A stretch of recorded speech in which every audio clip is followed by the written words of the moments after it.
ঘৰত আনন্দ আৰু সম্পৰ্কৰ চমক বজাই ৰাখিবলৈ জৰুৰী হৈছে সকলো আনন্দময় মুহূৰ্তত মৰমৰ উপহাৰ দিয়াটো।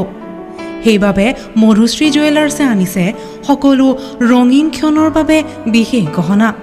হীৰাৰে হওক, সোণৰে হওক বা ৰূপৰে হওক, শ্ৰেষ্ঠ ডিজাইনছ আৰু হলমাৰ্কযুক্ত গহনাই ৰাখে সম্পৰ্কক নিখুঁত। তেনেহ'লে আজিয়ে আনক আনন্দ মধুশ্ৰী জুৱেলাৰ্ছৰ সৈতে। যোগাযোগ কৰক 7002800341 নাইবা ভিজিট কৰক LNB ৰোড, নলবাৰী, অসম।